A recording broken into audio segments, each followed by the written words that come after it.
है एवरीवन, अस्सलाम वालेकुम। तो कैसे हैं आप लोग? मैं उम्मीद करता हूं कि आप सब बखैर वाफियत होंगे और जहां भी हों, जिस तरह भी हों, आप जिस चीज़ के एग्ज़ाम की तैयारी कर रहे हैं अच्छे से करें और जहन लगा कर करें। तो चलिए दोस्तों, देखते हैं यूजीसी नेट जेआरएफ में किस तरह के क्वेश्चन उर्दू से रिलेटेड पूछे जाते हैं। तो जो हजरात यूजीसी नेट जेआरएफ निकालना चाह रहे हैं, नेट जेआरएफ क्वालिफाई करना चाह रहे हैं, तो उनके लिए बहुत ही मुफीद ये चैप्टर होगा कि किस तरह के सवालात यूजीसी नेट जेआरएफ में पूछे जाते हैं उर्दू से रिलेटेड। ठीक है, क्योंकि ये हाईएस्ट डिग्री है। तो चलिए दोस्तों, बिना देर किए हुए चलते हैं अपने सवालों की तरफ और उन्हें हम बआसानी हल करते हैं। साथियों, सवाल नंबर 1 में पूछा जा रहा है, मुसन्निफिन और किताबों के एतबार से सही जवाब की निशानदही करें। मुसन्निफिन और किताबों के एतबार से सही जवाब निशानदही करें। तो चलिए दोस्तों, हम इसका जवाब सही जवाब की निशानदही करते चलते हैं। ऑप्शन ए जो है सवानेह मौलाना आज़ाद, तो इनकी तसनीफ़ करदा किताब जो है वो शिबली नुमानी है, तो हमारा ए का 4 हो जाएगा। और ऑप्शन बी जो है मोहम्मद हुसैन आज़ाद जो हैं, तो इनकी तसनीफ़ करदा किताब जो है वो आब हयात है। आप तमामी हजरात को ये बखूबी पता होगा। ऑप्शन सी अल्ताफ़ हुसैन हाली जो हैं, तो इनकी तसनीफ़ करदा जो किताब है तो वो मुकद्दमा शेर व शायरी है। ठीक है, तो सी का हमारा 1 हो जाएगा। और ऑप्शन डी जो है तो कायम है, तो ये हमारा ऑप्शन डी का ऑप्शन 2 से मिल जाएगा। ठीक है, ये तमाम के तमाम निशानदही हो चुकी और आप हजरात इसका स्क्रीनशॉट भी ले सकते हैं ताकि और अपनी कापी में दर्ज भी कर सकते हैं ताकि आप आइंदा इसे भूल ना पाएँ। तो चलिए दोस्तों, चलते हैं सवाल नंबर 2 की तरफ। सवाल नंबर 2 में पूछा जा रहा है, दर्ज झेल में मरसिया निगार के मुसन्निफ़ कौन हैं? दर्ज झेल में मरसिया निगार के मुसन्निफ़ कौन हैं? Option A Mir Anees, option B Mir Taqi Mir, option C Amjad Hyderabadi, option D Hali. तो साथियों, सवाल नंबर 2 का हमारा बिल्कुल सही जवाब जो होगा कि मरसिया निगार के मुसन्निफ़ कौन है, तो मीर अनीस जो है ये मरसिया निगार के मुसन्निफ़ हैं। तो हमारा ऑप्शन ए बिल्कुल सही जवाब हो जाएगा। सवाल नंबर 3 में पूछा जा रहा है, मजरूह सुल्तानपुरी की वफ़ात कब हुई? कलम बंद करें। ऑप्शन ए 2000 ईस्वी, ऑप्शन बी 1988 ईस्वी, ऑप्शन सी 1982 ईस्वी, ऑप्शन डी 1936 ईस्वी। तो साथियों, सवाल नंबर 3 का हमारा बिल्कुल सही जवाब जो होगा कि मजरूह सुल्तानपुरी की वफ़ात जब हुई थी तो उस वक्त 2000 ईस्वी चल रहा था। तो हमारा ऑप्शन ए बिल्कुल सही जवाब हो जाएगा सवाल नंबर 3 का। चलिए सवाल नंबर 4 को देखते हैं। सवाल नंबर 4 में पूछा जा रहा है, मुनाजाते बेवा किसका नज़्म है? Option A Ismail Merathi, option B Akbar Allahabadi, option C Suhail Azimabadi, option D Altaf Hussain Hali. तो साथियों, ये मुनाजाते बेवा जो है ये किसकी नज़्म है, किसका नज़्म है, किनके लिखे हुए नज़्म है? तो हमारा सवाल नंबर 4 का बिल्कुल सही जवाब जो होगा कि मुनाजाते बेवा किसका नज़्म है, तो ये जो है अल्ताफ़ हुसैन हाली की लिखी हुई किताब है। तो हमारा ऑप्शन डी बिल्कुल सही जवाब हो जाएगा सवाल नंबर 4 का। तो चलिए सवाल नंबर 5 को देखते हैं। सवाल नंबर 5 में पूछा जा रहा है, शुआए उम्मीद के नज़्म निगार कौन है? इंतखाब करें। शुआए उम्मीद के नज़्म निगार कौन है? इंतखाब करें। Option A Faiz Ahmad Faiz, option B Mir Taqi Mir, option C Allama Iqbal, option D Hali. तो साथियों, सवाल नंबर 5 का हमारा बिल्कुल सही जवाब जो होगा कि शुआए उम्मीद के नज़्म निगार जो हैं वो अल्लामा इकबाल हैं। तो हमारा ऑप्शन सी बिल्कुल सही जवाब हो जाएगा। तो साथियों, ये तमाम के तमाम सवालात यूजीसी नेट में पूछे जा चुके हैं और इसी तरह के सवालात और इससे भी टफ सवालात पूछे जाते हैं। चलिए दोस्तों, सवाल नंबर 6 को देखते हैं। सवाल नंबर 6 में पूछा जा रहा है कि कदीम हिंद आर्याई को ज्ञानचंद ने कितने अदवार में तकसीम किए?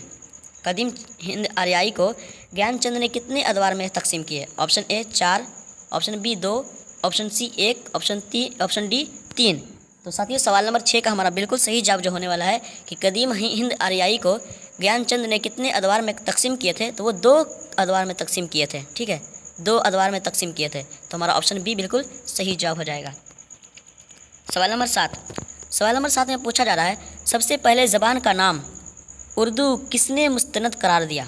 सबसे पहले ज़बान का नाम उर्दू किसने मुस्तनद करार दिया? Option A Hali, option B Akbar Allahabadi, option C Gyanchand, option D Imam Bakhsh नासिख। तो साथियों, सवाल नंबर 7 का हमारा बिल्कुल सही जवाब जो होगा कि सबसे सबसे पहले ज़बान का नाम उर्दू किसने मुस्तनद किया? तो ये जो मुस्तनद करार दिए थे तो इमाम बख्श नासिक थे। तो हमारा ऑप्शन डी बिल्कुल सही जवाब हो जाएगा सवाल नंबर 7 का। सवाल नंबर 8 में पूछा जा रहा है, कदीम हिंद आर्याई को डॉक्टर सदेश्वर वर्मा ने कितने मंजिलों में तकसीम किया? ठीक है, यानी कदीम हिंद आर्याई को डॉक्टर सदेश वर्मा ने कितने मंजिलों में तकसीम किए? Option A 7, option B 5, option C 8, option D 3। तो साथियों सवाल नंबर 8 का हमारा बिल्कुल सही जवाब जो होगा कि कदीम हिंद आर्याई को डॉक्टर सदेश्वर वर्मा ने कितने मंजिलों में तकसीम किए थे? तो वो 5 मंजिलों में तकसीम किए थे। ठीक है, 5 मंजिलों में तकसीम किए थे। तो हमारा ऑप्शन बी बिल्कुल सही जवाब हो जाएगा सवाल नंबर 8 का। चलिए सवाल नंबर 9 को देखते हैं। सवाल नंबर 9 में पूछा जा रहा है, डॉक्टर सदेश्वर वर्मा के तकसीम करदा मंजिलों में से किसी एक का इंतखाब करें। यानी कि डॉक्टर सदेश वर्मा ने जो कदीम हिंद आर्याई के मंजिलों में जितनी मंजिलों में तकसीम किए थे उनमें से किसी एक का नाम मुंतखब कर दें। ऑप्शन ए अहद मंजिल, ऑप्शन बी कदीम मंजिल, ऑप्शन सी वेदक मंजिल, option D none of this, इनमें से कोई नहीं है।